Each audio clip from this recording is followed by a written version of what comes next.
ಮಾಜಿ ಮಸಾಲ. ಎಂತ ಅಡಿಗೆಯ ರುಚಿಯಾಗೋ ರಹಸ್ಯವು 20 ರೂಪಾಯಿ. ಮಾಜಿ ಪ್ರಧಾನಿ ದೇವೇಗೌಡರ ಧರ್ಮಪತ್ನಿ ಚೆನ್ನಮ್ಮ ಅವರು ನಿನ್ನೆ ವಿಧಿವಶರಾಗಿ ಅವರ ಅಂತಿಮ ದರ್ಶನಕ್ಕೆ, ಅಂತಿಮ ಯಾತ್ರೆಗೆ ಎಲ್ಲ ತಯಾರಿಗಳಾಗಿರುವಂಥದ್ದು. ಅಂತ್ಯಕ್ರಿಯೆ ಇಂದು ರೇವಣ್ಣ ಅವರ ಧರ್ಮಪತ್ನಿ ಅವರ ಹುಟ್ಟೂರಿನಲ್ಲಿ ನೆರವೇರ್ತಾ ಇರುವಂಥದ್ದು. ಯಾವ ರೀತಿಯಾಗಿ ತಯಾರಿಗಳು ನಡೀತಾ ಇವೆ ಈಗ ನೋಡ್ತಾ ಇರ್ಬೋದು.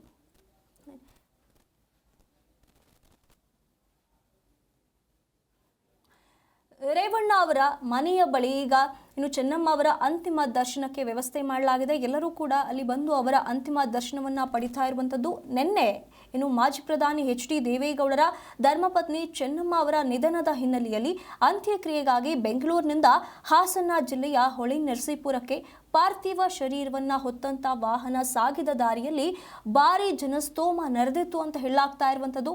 ಇದರ ಪರಿಣಾಮ ಬೆಂಗಳೂರಿನಿಂದ ಹಾಸನ ತಲುಪೋದಕ್ಕೆ 16 ಗಂಟೆ ಸಮಯ ತೆಗೆದುಕೊಂಡಿದೆ ಅಂತ ಹೇಳಲಾಗ್ತಾ ಇರುವಂಥದ್ದು.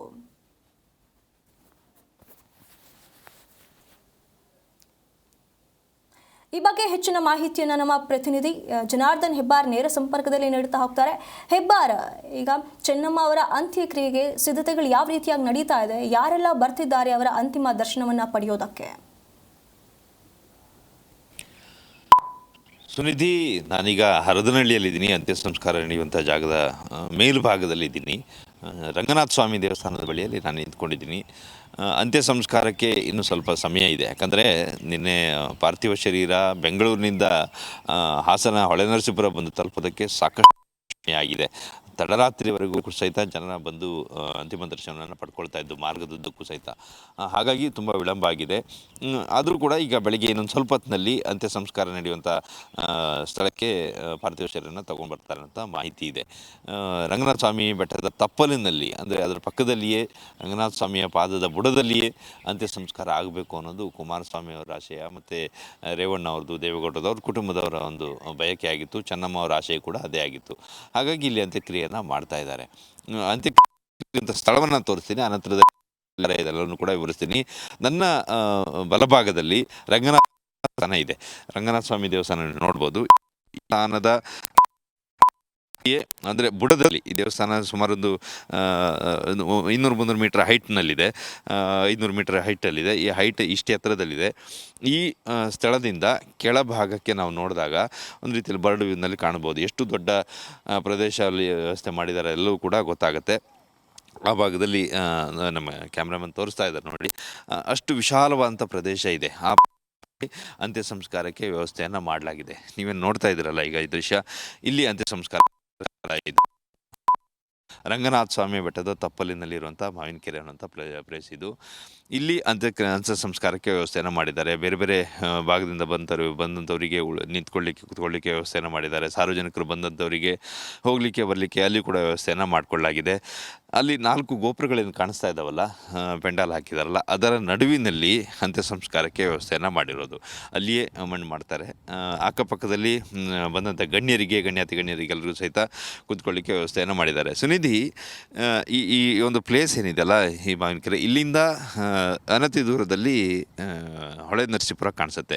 ಹೊಳೆನರಸೀಪುರ ಭಾಗವನ್ನು ನಾವು ನೋಡ್ಬೋದು. ಆ ಭಾಗದಲ್ಲಿ ಅಲ್ಲಿ ಪಾರ್ಥಿವ ಶರೀರ ಇದೆ. ಈಗ ಆ ಭಾಗದಿಂದ ಅಲ್ಲಿ ಅಂತಿಮ ದರ್ಶನಕ್ಕೆ ವ್ಯವಸ್ಥೆ ಮಾಡಲಾಗಿದೆ. ರಾತ್ರಿಯೆಲ್ಲ ಸಾಕಷ್ಟು ಜನ ಅವರ ಅಭಿಮಾನಿಗಳೆಲ್ಲರೂ ಕೂಡ, ಕುಟುಂಬಸ್ಥರು ಎಲ್ಲರೂ ಬಂದು ಅಂತಿಮ ದರ್ಶನವನ್ನು ಮಾಡ್ಕೊಳ್ತಾ ಇದ್ದಾರೆ ಚೆನ್ನಮ್ಮ ಅವರ ಪಾರ್ಥಿವ ಶರೀರವನ್ನು. ಅಲ್ಲಿಂದ ಸುಮಾರೊಂದು 12 ಗಂಟೆ ಅಷ್ಟೊತ್ತಿಗೆ, 11:30-12 ಗಂಟೆ ಅಷ್ಟೊತ್ತಿಗೆ ಪಾರ್ಥಿವ ಶರೀರವನ್ನು ಈ ಪ್ಲೇಸ್ಗೆ ತೆಗೆದುಕೊಂಡು ಬರ್ತಾರೆ. ಇದೇ ಮಾರ್ಗವಾಗಿ ಬರುತ್ತೆ. ನಮಗೇನು ಅಲ್ಲಿ ರೋಡ್ ಕಾಣಿಸ್ತಾ ಇದೆ, ಅದೇ ಮಾರ್ಗವಾಗಿ ಪಾರ್ಥಿವ ಶರೀರವನ್ನು ಇಲ್ಲಿಗೆ ತರಲಾಗತ್ತೆ. ಸುಮಾರೊಂದು 15-20 ಎಕರೆ ವಿಸ್ತೀರ್ಣದಲ್ಲಿ ಇರುವಂಥ ಈ ಪ್ರದೇಶ ಇದು. ಆ ಪ್ಲೇಸ್ನಲ್ಲಿ ಸಮಾಧಿ ಮಾಡ್ತಾ ಇರೋಂಥ ಸ್ಥಳ ಅದು.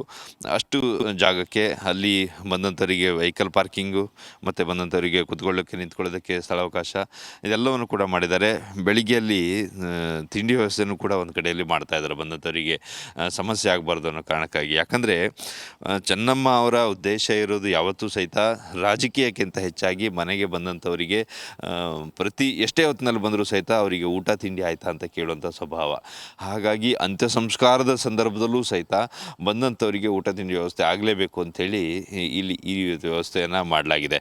ಇದೆಲ್ಲವನ್ನು ಕೂಡ ರೇವಣ್ಣವರು ರಾತ್ರಿ ಎಲ್ಲ ಬಂದು, ದೇವೇಗೌಡರು ಎಲ್ಲರೂ ಕೂಡ ಬಂದು ಈ ಸ್ಥಳವನ್ನು ವೀಕ್ಷಣೆ ಮಾಡಿದ್ದಾರೆ. ಇಲ್ಲಿ ಸಿದ್ಧತೆಯನ್ನು ಎಲ್ಲವನ್ನು ಕೂಡ ನೋಡ್ಕೊಂಡು ಹೋಗಿದ್ದಾರೆ. ಇನ್ನು ಸ್ವಲ್ಪ ಹೊತ್ತಿನಲ್ಲಿ ಅವರು ಕೂಡ ಇಲ್ಲಿ ಎಲ್ಲ ಬರಲಿಕ್ಕಿದ್ದಾರೆ.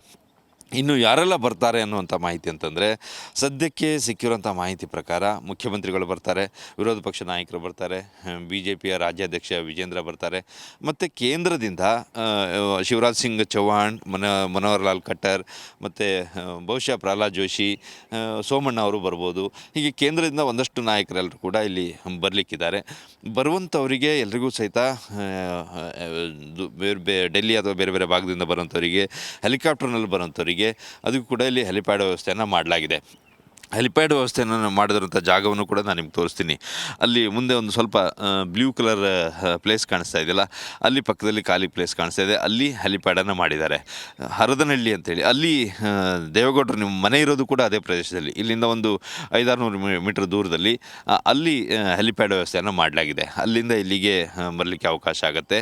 ಇನ್ನು ಬಂದಂಥವರಿಗೆಲ್ಲರೂ ಕೂಡ ಇಲ್ಲಿ ವ್ಯವಸ್ಥೆ ಮಾಡಲಿಕ್ಕೆ ಎಲ್ಲ ರೀತಿಯ ವ್ಯವಸ್ಥೆಯನ್ನು ಮಾಡಿದ್ದಾರೆ ಅಂತ ಹೇಳಿದೆ. ಸುಮಾರೊಂದು 12-1 ಗಂಟೆ ಅಷ್ಟೊತ್ತಿಗೆ ಪಾರ್ಥಿವ ಶರೀರ ಇಲ್ಲಿಗೆ ಬಂದಾಗ ವಿಧಿವಿಧಾನಗಳೆಲ್ಲವೂ ಕೂಡ ಇರುತ್ತೆ, ಅಂತಿಮ ವಿಧಿವಿಧಾನಗಳೆಲ್ಲ ಇರುತ್ತೆ. ಆ ಸಂದರ್ಭದಲ್ಲೂ ಬಂದಂಥವರಿಗೆ ನೋಡಲಿಕ್ಕೆ ಅವಕಾಶವನ್ನು ಮಾಡಿಕೊಡ್ಲಾಗತ್ತೆ ಅನ್ನೋಂಥ ಮಾಹಿತಿ ಇದೆ.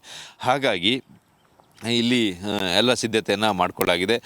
ಸುಮಾರು ಒಂದು 4 ಸಂಪೂರ್ಣ ಕೊನೆಯ ವಿಧಿವಿಧಾನಗಳನ್ನು ಇಲ್ಲಿ ಮಾಡಲಾಗತ್ತೆ ಅಂತ ಒಂದು ಎಲ್ಲ ಸಿದ್ಧತೆಯನ್ನು ಕೂಡ ಮಾಡಿಕೊಳ್ಳಲಾಗಿದೆ. ಸುಮಾರೊಂದು 4-5 ಗಂಟೆ ಅಷ್ಟೊತ್ತಿಗೆ ಸಂಪೂರ್ಣವಾಗಿ ಅಂತ್ಯಕ್ರಿಯೆ ಎಲ್ಲ ವಿಧಿವಿಧಾನಗಳು ಮುಗಿಯುವಂತಹ ಸಾಧ್ಯತೆ ಇದೆ. ಸುಮಾರು 1-1.5 ಲಕ್ಷದಷ್ಟು ಜನ ಇಲ್ಲಿಗೆ ಬರುವಂಥ ನಿರೀಕ್ಷೆ ಇದೆ ಅನ್ನೋಂಥ ವಿಚಾರವನ್ನು ನಿನ್ನೆ DC ಅವರು ಹೇಳಿದ್ದಾರೆ. ಮತ್ತು ಇವತ್ತಿನ ದಿನ ದೇವೇಗೌಡರ ಆಶಯದಂತೆ ಒಂದಷ್ಟು ವಿಚಾರಗಳನ್ನು ಹೇಳಿದ್ದಾರೆ. ಬೇರೆ ಬೇರೆ ದೇವಸ್ಥಾನಗಳಲ್ಲಿ ಎಲ್ಲ ಕಡೆಯಲ್ಲೂ ಸಹಿತ ಪೂಜೆಗಳನ್ನು ಮಾಡಿ, ಅಭಿಷೇಕವನ್ನು ಮಾಡಿ, ಆ ಅಭಿಷೇಕ ತೀರ್ಥವನ್ನು ತಂದು ಇಲ್ಲಿ ಪಾರ್ಥಿವ ಶರೀರದ ಮೇಲೆ ಹಾಕಬೇಕು ಅಂತ ಹೇಳಿದ್ದಾರೆ. ಆ ಎಲ್ಲ ಪ್ರಕ್ರಿಯೆಯನ್ನು ಕೂಡ ಇಲ್ಲಿ ಮಾಡಿಕೊಳ್ಳಲಾಗ್ತಾ ಇದೆ. ಒಂದು 10-11 ಗಂಟೆ ಅಷ್ಟೊತ್ತಿಗೆ ಈ ಎಲ್ಲ ಪ್ರಕ್ರಿಯೆ ಮುಗಿದು ಪಾರ್ಥಿವ ಶರೀರಕ್ಕೆ ತೀರ್ಥವನ್ನು ತಂದು ಹಾಕುವಂಥ ಕೆಲಸವೂ ಕೂಡ ಆಗಲಿಕ್ಕಿದೆ.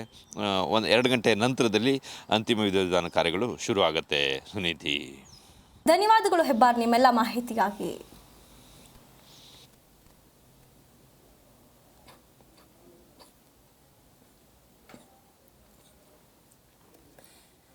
ಈಗಾಗಲೇ ಚೆನ್ನಮ್ಮ ಅವರ ಅಂತಿಮ ದರ್ಶನಕ್ಕೆ ಎಲ್ಲ ಸಿದ್ಧತೆಗಳಾಗಿವೆ. ಅಂತಿಮ ದರ್ಶನಕ್ಕೆ ಅವರ ಕುಟುಂಬಸ್ಥರು, ಆಪ್ತರು ಮತ್ತು ರಾಜಕೀಯ ಗಣ್ಯರೆಲ್ಲರೂ ಕೂಡ ಬರ್ತಾ ಇರುವಂಥದ್ದು. ಬೆಂಗಳೂರಿನಲ್ಲಿ ಈಗಾಗಲೇ ಹಲವು ಗಣ್ಯರು ಬಂದು ಅವರ ಅಂತಿಮ ದರ್ಶನವನ್ನು ಪಡೆದಿದ್ದಾರೆ.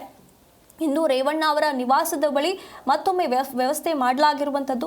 ಹಾಗಾಗಿ ಅವರ ಕುಟುಂಬಸ್ಥರು, ಆತ್ಮೀಯರೆಲ್ಲರೂ ಕೂಡ ಬಂದು ಚೆನ್ನಮ್ಮ ಅವರ ಅಂತಿಮ ದರ್ಶನವನ್ನು ಪಡಿತಾ ಇರುವಂಥದ್ದು.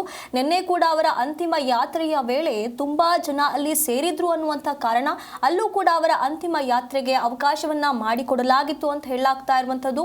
ಇಂದು ಕೂಡ ಚೆನ್ನಮ್ಮ ಅವರ ಅಂತಿಮ ದರ್ಶನಕ್ಕೆ ಹಾಗೆ ಅಂತ್ಯಕ್ರಿಯೆಯ ವೇಳೆ ಹೆಚ್ಚು ಜನರು 1 ಲಕ್ಷ ಜನ ಭಾಗವಹಿಸುವಂತಹ ಸಾಧ್ಯತೆ ಇದೆ ಅಂತ ಹೇಳಲಾಗ್ತಾ ಇರುವಂಥದ್ದು. ಹಾಗಾಗಿ ಸಂಪೂರ್ಣ ಸಿದ್ಧತೆಗಳನ್ನು ಈಗಾಗಲೇ ಆರಂಭಿಸಲಾಗಿರುವಂಥದ್ದು. ಚೆನ್ನಮ್ಮ ಅವರು ದೇವರ ಭಕ್ತೆ, ಮೊದಲಿನಿಂದಲೂ ಕೂಡ ದೇವರನ್ನ ತುಂಬಾ ನಂಬಿದಂಥವರು.